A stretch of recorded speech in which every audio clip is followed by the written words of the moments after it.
are talking what it takes to make something iconic. We're with Michael Delorenzo, Luna, Lauren, Velez, Malik Yoba as he sips his water.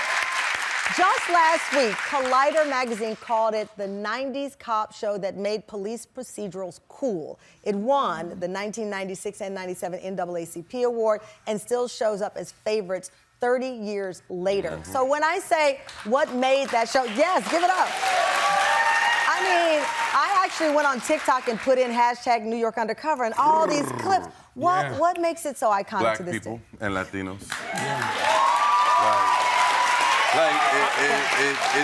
It's the culture. Like, you know, there was a tremendous amount of pride we had from the writing staff, people like Reggie Rock Bythewood, Jamal Joseph, Judy McCreary, to the wardrobe, Richie Owens, to locations, to Steve McBride, other folks.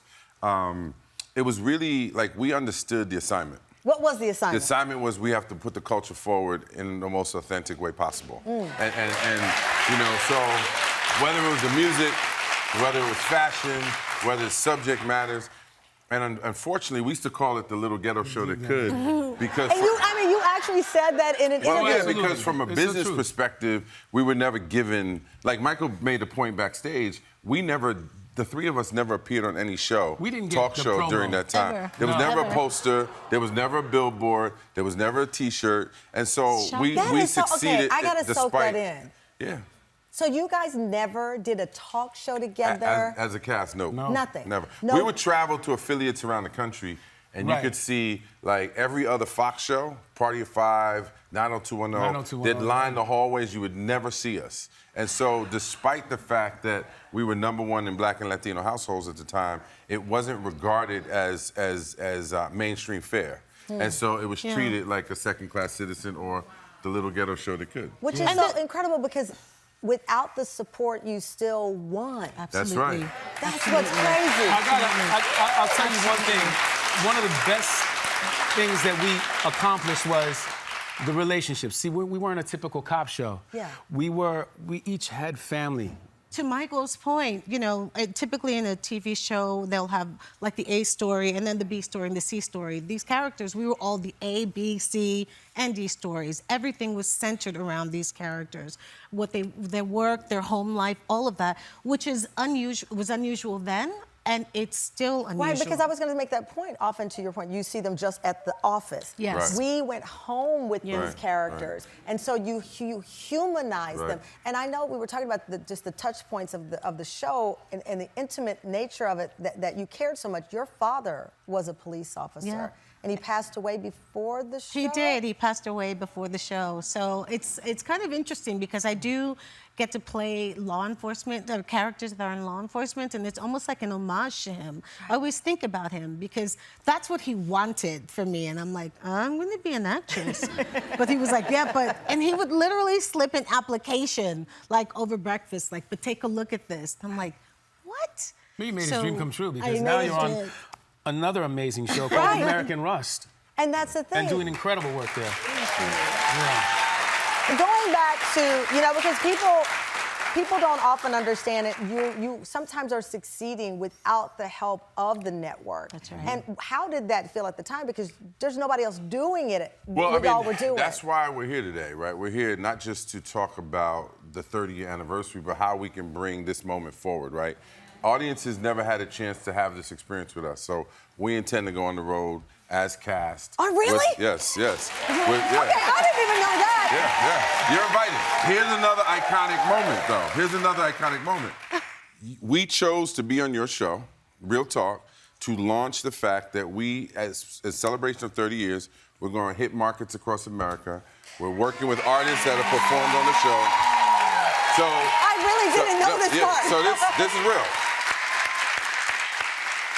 You know, they've had Harvard classes on The Wire, for example, and other impactful shows where you study, because it's not just a good show, not just good characters. You have to ask yourself, why did it hit a nerve with so many people around the country? Around the world. Around the world. Thank you for correcting me. Around the world. The music on the show became like another character. James Brown, Luther Vandross, Notorious B.I.G., Mary J. Blige, SWV, Aaliyah. I mean, I know you're all music-centric. You play the guitar, dancer, so you got the biggest names in music as a part of the show. How did that feel for you? I'll tell you one story real quick. D'Angelo was a guest on our show, and shout out to D'Angelo. And I had a piano in my dressing room because I play piano. And he just started playing. I just sat on the couch and goes, this is a moment. Yeah. Oh.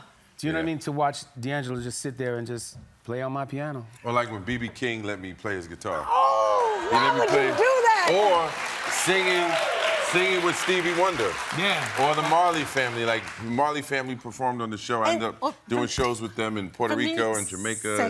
When Celia Cruz was there, that was like a huge highlight for me. Wow. And people, I mean, that was amazing. Okay, well, guess what? Coming up, what the cast is up to next, including the tour and the amazing legacy that they've left for TV watchers around the world. We'll be right back.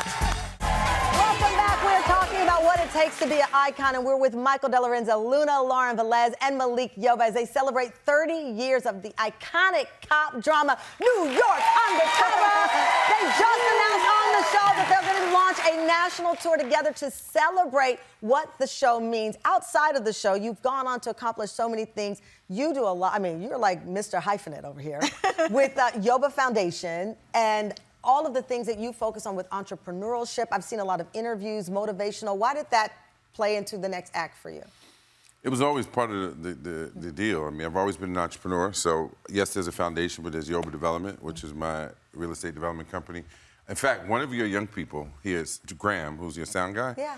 I used to work for his mother. His mother hired me when I was 19 years old. Oh, my Lori God. Meadoff. So she started something called the City Kids Foundation, which is where I started as a 19-year-old. That's been my roots. Is that Keisha? Her little sister was part of City Kids. That woman with the glasses? Wow, I didn't even know that. Her sister, I didn't realize she was even here. It's like 6 degrees of Malik Her Yoba. sister, her sister was one of my kids in City Kids. Okay, and speaking of your kids, your actual kid, your daughter is here as well. She's running our foundation. So beautiful. She runs the foundation. Yeah. Actually, and you're always dropping words of wisdom. Let me play one of the clips from Malik's social page. Let's play it. Uh-oh, what did I say? My daughter, Dina, said to me the other day, Dad, I really love how you go hard for yourself. As I'm thinking about what that means, the ability to wake up every day, to go hard after your dreams, and when you watch them manifest, that is the fuel that allows you to keep going.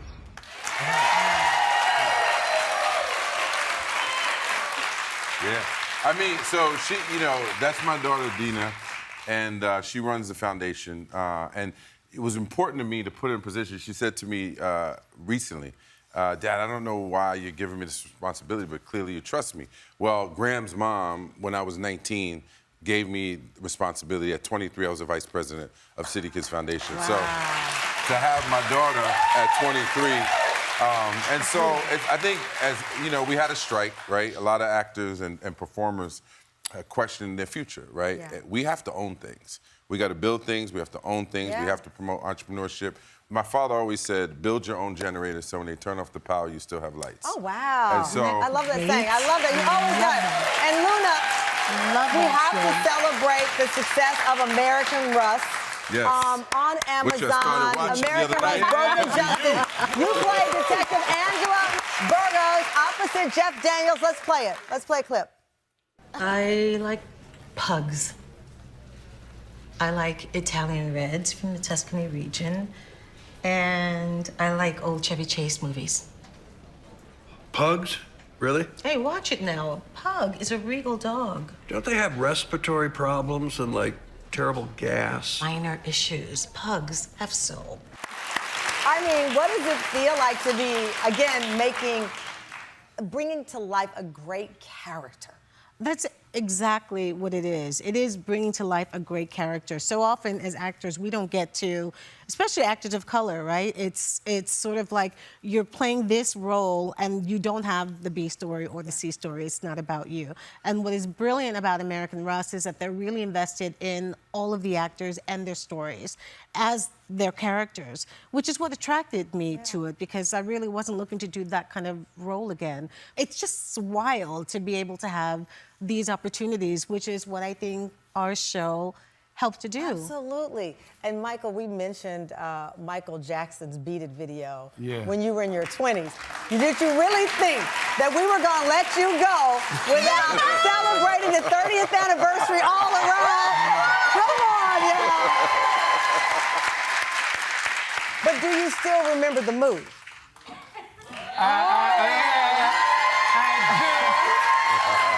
But don't leave me hanging, Michael.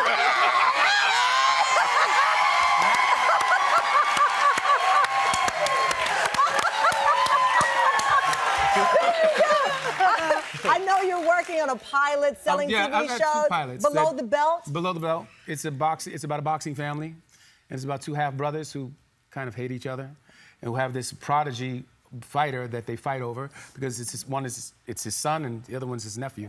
So it's a family dramedy, and it's out right now. We're gonna sell it, and it's gonna be amazing. Well, listen, you all 3 are amazing. What you did then, what you're doing now, and what you'll continue to do, we love you. Congratulations. This is what it means to be iconic. Wait. I got something for you. Oh, you have something for me? I got a little present for you. So, yeah. Here you go. Now. That's the thing. Did you know about this? Oh, boy. Break it out. Oh, boy. It's a one of a kind. It's a one of a kind. Wow. All right. Malik, you've seen this. I haven't. Yes, you have. I got merch from New York Undercover.